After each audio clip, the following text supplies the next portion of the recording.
street sweeper hummed an old melody, a CEO violinist put down his bow to listen.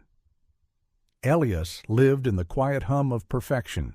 His world was a meticulously tuned instrument, each day a flawless composition.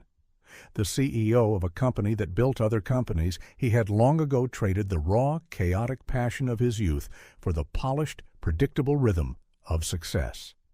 His hands, once calloused from countless hours of practice, now held fountain pens and shook hands with financiers.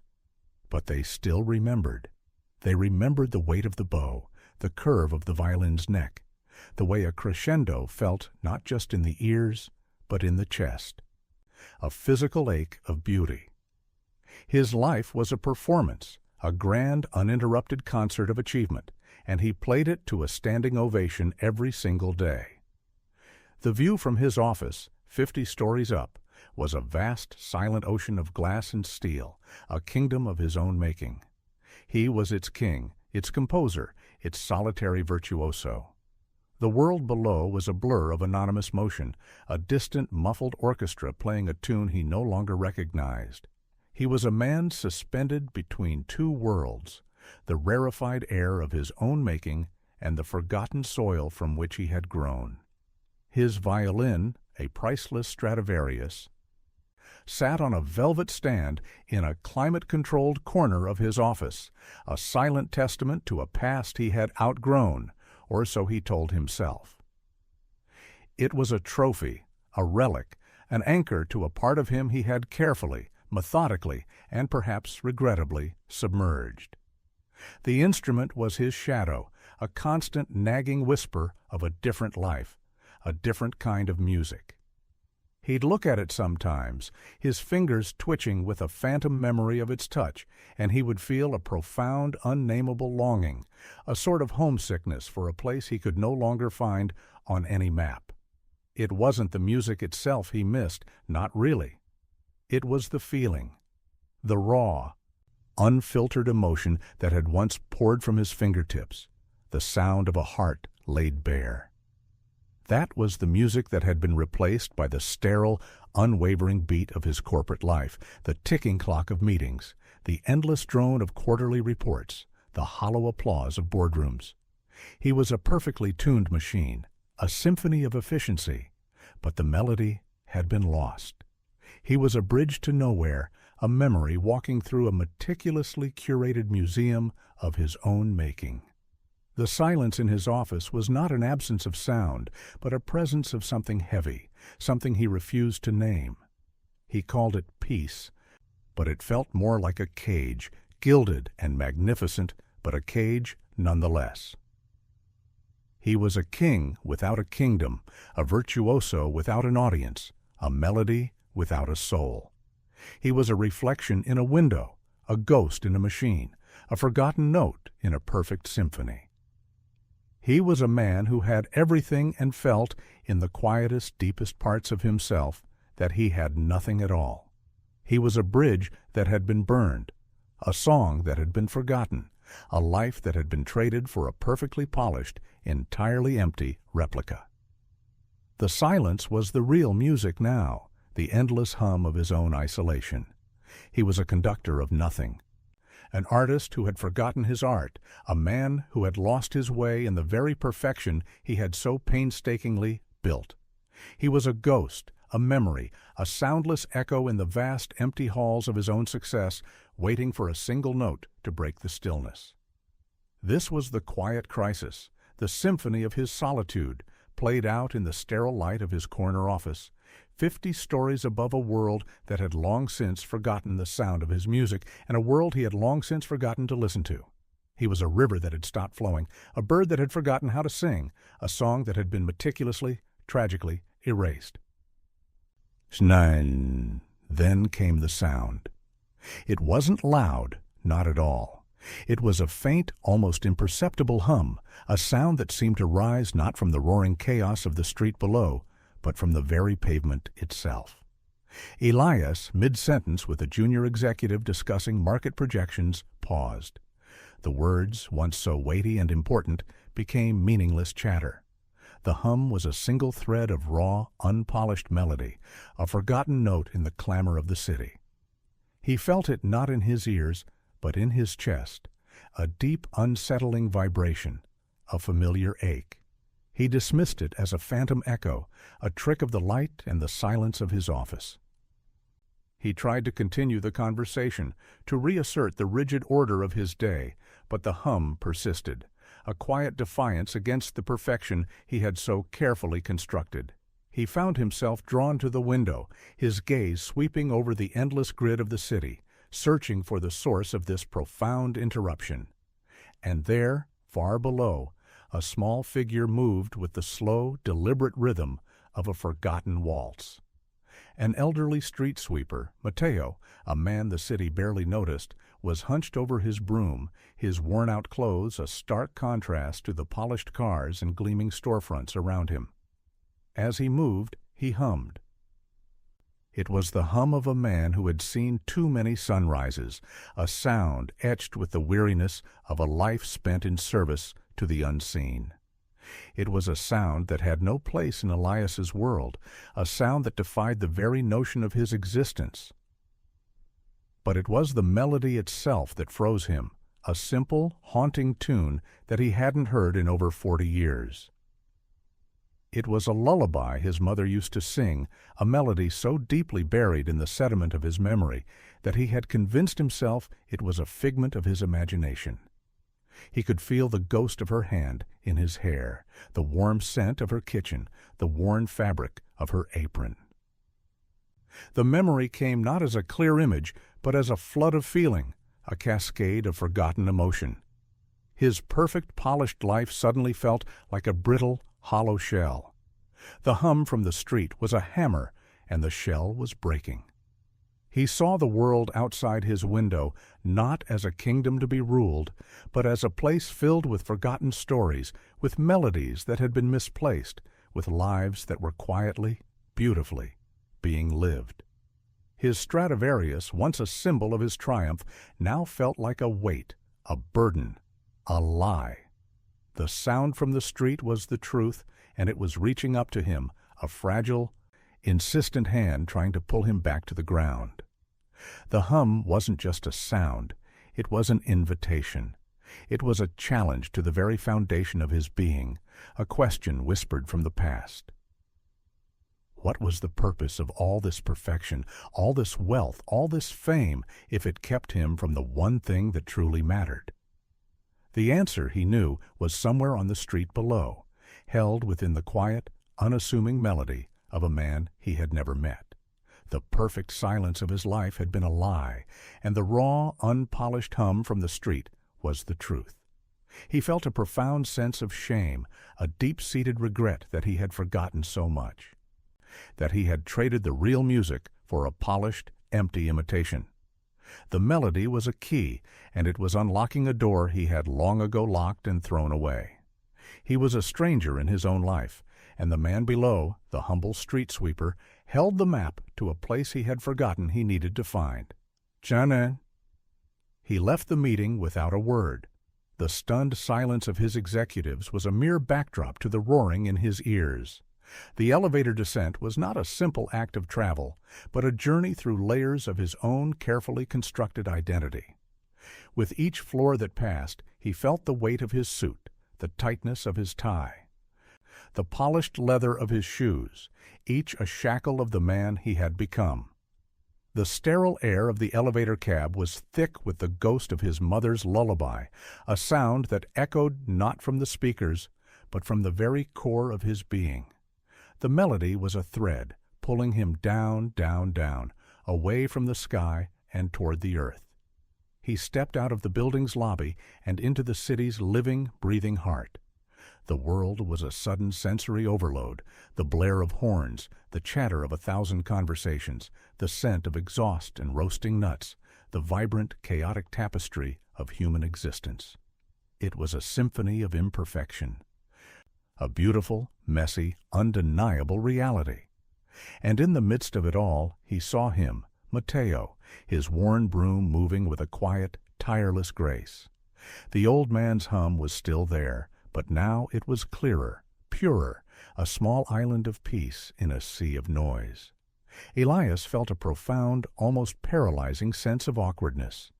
He was a man who commanded boardrooms, who held court with titans of industry, and yet he felt like a child, unsure of how to approach this quiet, unassuming king of the street. His hands, which had once performed for thousands, felt empty, useless. His voice, trained to project authority, was silent. He simply stood there, a ghost in a perfectly tailored suit, watching. Mateo, sensing his presence, looked up. His eyes, lined with the wisdom of a long and difficult life, met Elias's. There was no judgment in them, no recognition of the man's status, only a quiet, gentle curiosity. The moment stretched, a fragile bridge between two vastly different worlds. Elias didn't know what to say, what to do. He had spent his life communicating through the language of music and the language of power, and neither felt appropriate here. The words felt too small, too hollow. He gestured, a clumsy, uncertain motion of his hand, toward Mateo. He pointed to himself, then to his own ear, a silent question. "That tune, where did you learn it?" The words felt like an intrusion, a desecration of the quiet moment. Mateo's eyes crinkled at the corners. He didn't answer with words, but with a simple nod. And then he began to hum again, but this time he hummed a little louder, as if inviting Elias into the melody. The sound was a language unto itself, a conversation that transcended social divides, a shared secret spoken in the silence of the city. Elias felt the music wash over him, a powerful, cleansing tide that seemed to scrub away the polish and the pretense of his life. He closed his eyes. And for a moment he was not a CEO, not a famous violinist, but a small boy in his mother's arms, listening to a lullaby that promised a world of safety and love. The feeling was a revelation, a profound homecoming. He had found his music again, not in the polished halls of a concert venue, but on a grimy street corner, in the humble, honest hum of a stranger. The next day, and the day after that, Elias found himself on the same street corner. The meetings in his office, the demands of his empire, all of it faded into a distant, irrelevant hum. His world had shrunk to this single point of connection.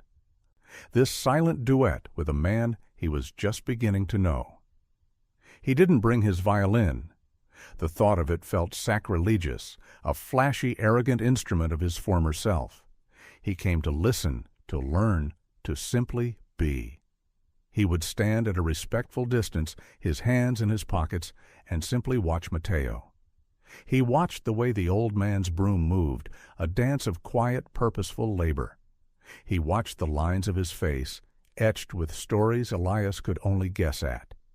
He watched the quiet dignity in his posture, a man who found purpose not in grandeur, but in the small, unseen acts of a daily routine. And Mateo, in turn, would hum. The melodies were like a library of lost songs, each one a different story, a different piece of a forgotten history. Sometimes it was a slow, melancholic tune, the music of a life lived with more shadows than sun. Other times it was a spry, hopeful melody, a burst of defiant optimism in the face of a cold, indifferent world. Elias didn't just hear the notes, he felt the emotions behind them. He began to see the world not as a backdrop for his success, but as a stage filled with millions of individual, beautiful, and heartbreaking performances. He saw the tired face of the woman selling flowers, the hurried pace of the businessman on his phone, the quiet hope in the eyes of a child walking to school. He saw them not as anonymous faces, but as characters in a vast, sprawling narrative, each with their own unique melody. The world was not a symphony of perfection, but a symphony of raw, messy, beautiful life. And for the first time in years, Elias was truly listening. The quiet moments on the street corner became a ritual, a silent conversation between two men who had nothing and everything in common, one with a broom, the other with a silent bow. One who had found his purpose in the earth, the other who had lost his in the sky. The space between them was filled with unspoken understanding, a shared acknowledgement of the deeper music that exists beneath the surface of things. Elias felt a profound sense of humility, a stripping away of the layers of pride and ego he had spent his life building. He was a student again, and his teacher was an old man with a broom and a heart full of forgotten songs. He asked Matteo questions not with words, but with the posture of his body, the expression on his face, the quiet intensity of his gaze. He learned that the lullaby was one of many that Matteo had learned from his grandmother, a woman who had worked the fields and sang to the earth to make it yield. He learned that Matteo had never owned a radio, let alone a record player, but that he carried all the music he had ever known in his memory, a living archive of a simpler time. Elias, with all his money, all his fame, all his prestige, felt utterly, completely impoverished in the face of this man's rich inner world. He realized that the music he had been chasing all his life was not a performance, but a connection, not a masterpiece, but a memory, not a product to be sold, but a secret to be shared. Schneen.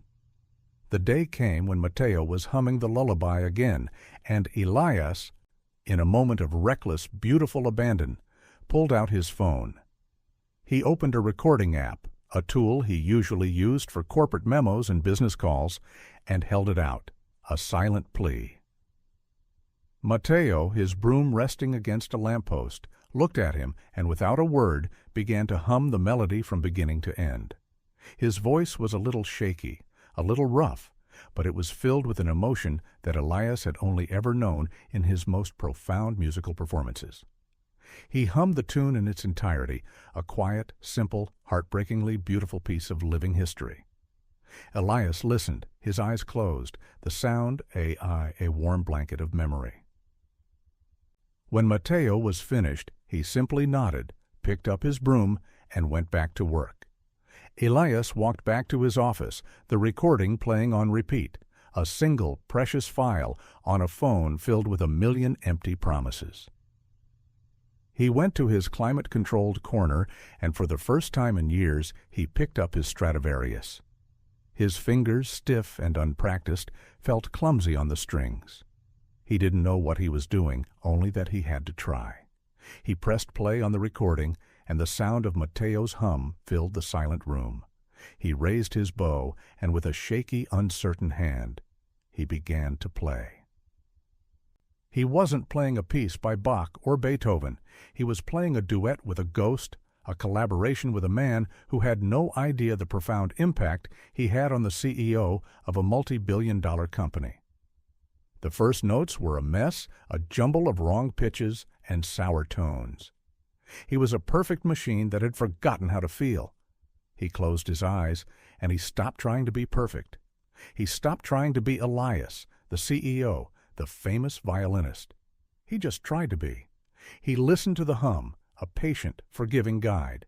He felt the melody not in his mind, but in his heart, in the marrow of his bones. He played with his soul, not his skill. The notes began to align, to find their place, to weave a tapestry of sound with the simple, raw hum of the old man. The sound was not flawless. It was not polished. It was filled with the mistakes and the imperfections of a heart that was finally, gloriously, starting to beat again. It was a symphony of rediscovery, a conversation between two men who spoke a language beyond words. He played until his arms ached, until the setting sun turned his office into a canvas of long, melancholic shadows. He played until the last note of the recording faded into a quiet, hopeful silence. When he put the violin down, he was not the same man who had picked it up. He was a man who had been broken open, and from the cracks a new, more profound music was beginning to emerge. He was a reflection in a window, but this time he saw a man who had forgotten and then remembered who he was. Chandinayan. The next day, Elias did not go to his office. He went to a small, unassuming music store he hadn't visited in years. He bought a simple, unadorned violin, one that felt worn and honest in his hands. He went to the street corner where Matteo worked. The old man was surprised to see him, a quiet question in his eyes. Elias didn't say a word. He simply gestured to the violin. Matteo looked from the instrument to Elias's face, a slow, understanding smile spreading across his lips. Elias began to play, not the lullaby from the day before, but a tune he had learned from Matteo a week ago, a quiet, hopeful melody about the strength of the morning light. The sound was not a performance. It was a gift. Matteo, with his broom resting against a lamppost, closed his eyes and began to hum along. The two of them stood there on a busy street corner, a CEO and a street sweeper, a violinist and a man with a broom, creating a symphony of their own. It was a collaboration of the most profound kind, a bridge between two worlds that had been built on a single, shared note. People passed by, some giving them a curious glance, others not even noticing. But in that moment, they were not playing for an audience. They were playing for each other. They were playing for the past and for the future, for the forgotten and for the remembered. The music was not in the notes they played, but in the silence between them, in the shared history that was finally gloriously being heard. The music was in the quiet dignity of Matteo's hum and the humble, honest sound of Elias's violin. It was in the acknowledgement that true art is not in the perfection of the sound, but in the raw, messy, beautiful truth of the soul. Elias realized that his life had been a series of performances, but this was the first time he had truly, honestly made music. The notes were not about perfection, but about connection. The chords were not about skill, but about a shared humanity. The melody was not about fame, but about a rediscovered joy.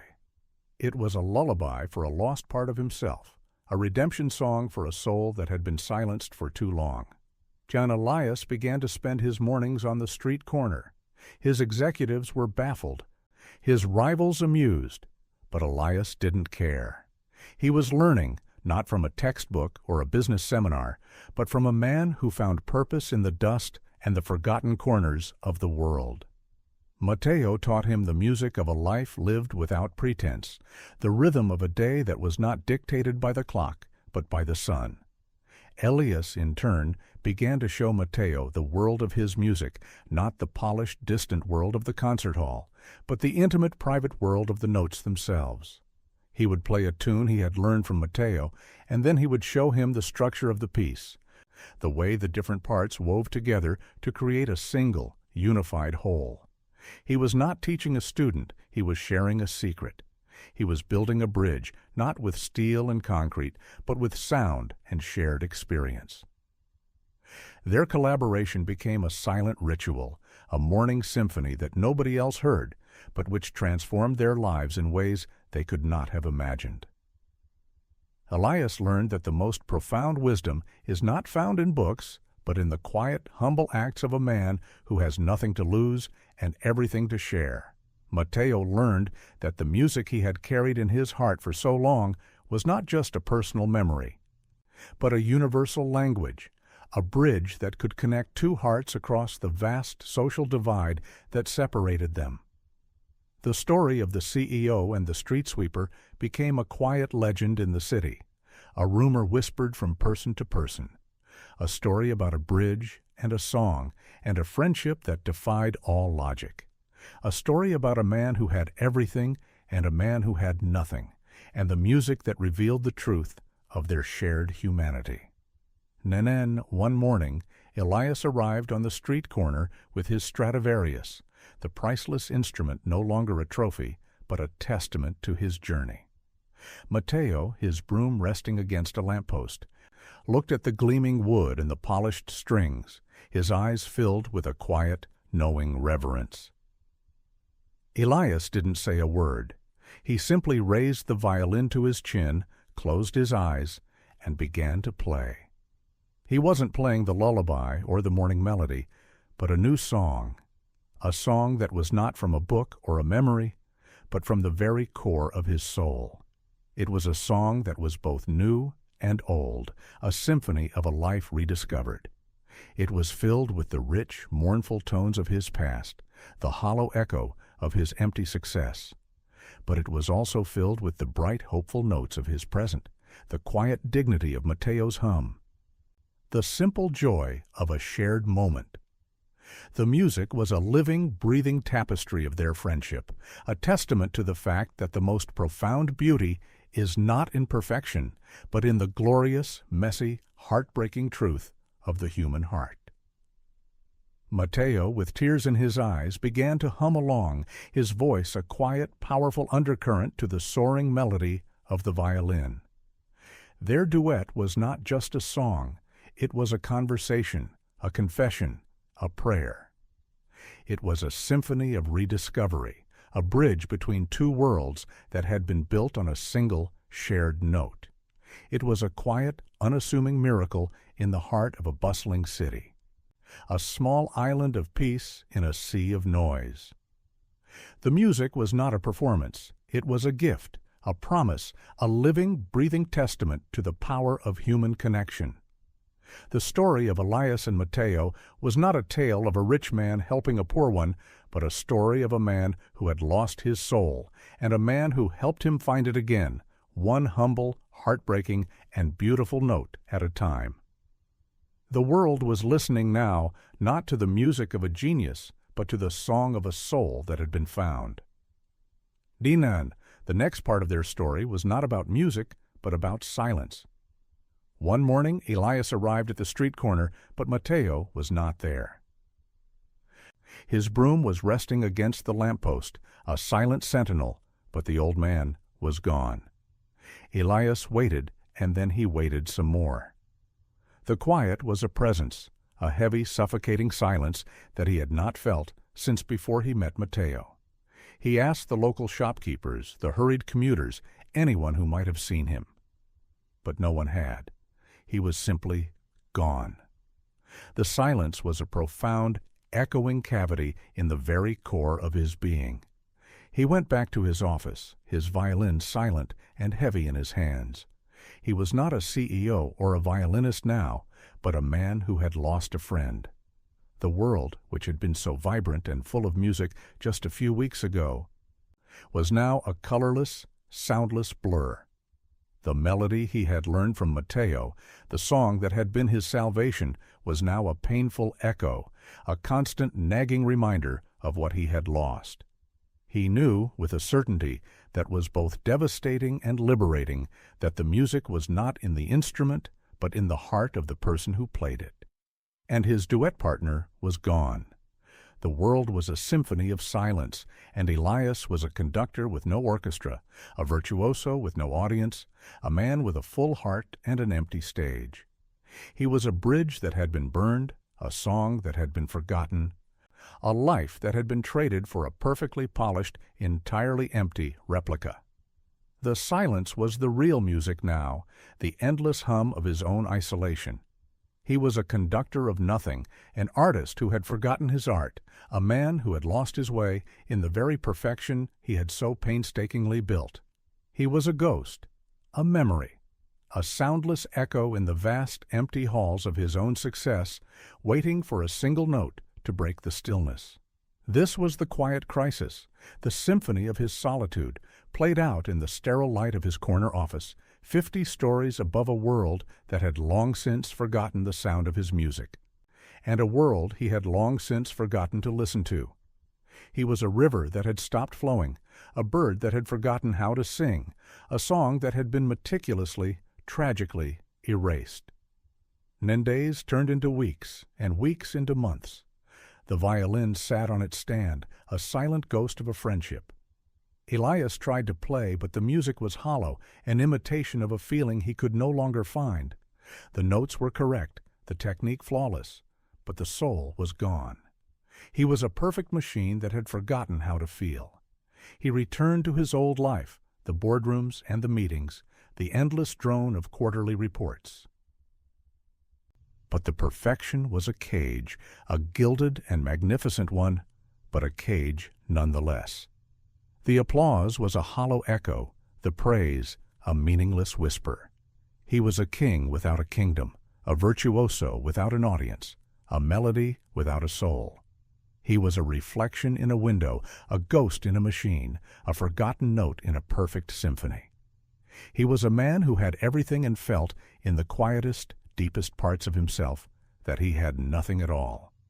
He was a bridge that had been burned, a song that had been forgotten, a life that had been traded for a perfectly polished, entirely empty replica. He was a man who had been broken open, and from the cracks a new, more profound music was beginning to emerge. He was a reflection in a window, but this time he saw a man who had forgotten and then remembered who he was. He was a river that had stopped flowing, a bird that had forgotten how to sing, a song that had been meticulously, tragically erased. And then, one rainy afternoon, as he sat in his office, a single handwritten envelope was delivered to his desk. The handwriting was shaky and old, but the name on the envelope was Matteo. Inside, there was a single piece of paper, a sheet of music, painstakingly drawn by hand. The notes were rough, the lines not perfectly straight, but Elias knew with a single glance that it was the lullaby. He began to play, and this time the music was not a memory of a loss, but a celebration of a life. The notes were a bridge, a promise, a living, breathing testament to the power of human connection. The music was not a performance, it was a gift, a promise, a living, breathing testament to the power of human connection. And Elias did not become a full-time street performer. He did not quit his job or abandon his life. But he did begin to play for a different kind of audience. He started a foundation, a quiet, unassuming organization that brought music to the forgotten corners of the city, to the homeless shelters, the old age homes, the hospitals. He played not for money or for fame, but for the simple, profound joy of sharing a melody, a conversation, a moment of shared humanity. His foundation, aptly named the Hummingbird Project, was a testament to the simple truth that the most profound music is not found in concert halls, but in the echoes of a past we thought we'd lost. He learned to see the world not as a kingdom to be ruled, but as a place filled with forgotten stories, with melodies that had been misplaced, with lives that were quietly, beautifully being lived. He was a king without a kingdom, a virtuoso without an audience, a melody without a soul. He was a man who had everything and felt in the quietest, deepest parts of himself that he had nothing at all. He was a bridge that had been burned, a song that had been forgotten, a life that had been traded for a perfectly polished, entirely empty replica. He was a man who had been broken open, and from the cracks, a new, more profound music was beginning to emerge. He was a reflection in a window, but this time he saw a man who had forgotten and then remembered who he was, and in the quietest, deepest parts of himself. He knew that Matteo had never truly left. His music was still in the world, a quiet, insistent hum that could still be heard by those who were willing to listen. The story of Elias and Matteo was not a tale of a rich man helping a poor one, but a story of a man who had lost his soul, and a man who helped him find it again, one humble, heartbreaking, and beautiful note at a time. The world was listening now, not to the music of a genius, but to the song of a soul that had been found. And then years passed. The Hummingbird Project grew, a quiet, transformative force in the city. Elias, now older, his hair flecked with gray, still played his violin. But it was not for an audience of thousands, but for a handful of faces lined with age and wisdom and quiet sorrow. He would play a tune, and sometimes a voice would join him, a quiet hum, a forgotten melody, a whisper of a life lived and remembered. He was a man who had learned that true wealth is not in the size of your bank account, but in the depth of your connections. He was a man who had been broken open, and from the cracks a new, more profound music was beginning to emerge. He was a reflection in a window, but this time he saw a man who had forgotten and then remembered who he was. He was a river that had stopped flowing, a bird that had forgotten how to sing, a song that had been meticulously, tragically erased. But now it was a river that had found its way back to the sea, a bird that had remembered its song, a life that had been rewritten with a simple, quiet, and beautiful truth. And in the quietest, deepest parts of himself, he knew that Matteo had never truly left. His music was still in the world, a quiet, insistent hum that could still be heard by those who were willing to listen. The story of Elias and Matteo was not a tale of a rich man helping a poor one, but a story of a man who had lost his soul, and a man who helped him find it again, one humble, heartbreaking, and beautiful note at a time. The world was listening now, not to the music of a genius, but to the song of a soul that had been found. He was a king without a kingdom, a virtuoso without an audience, a melody without a soul. He was a man who had everything and felt in the quietest, deepest parts of himself that he had nothing at all. He was a bridge that had been burned, a song that had been forgotten, a life that had been traded for a perfectly polished, entirely empty replica. But now he was a bridge that was being rebuilt, a song that was being remembered, a life that was finally, truly beginning.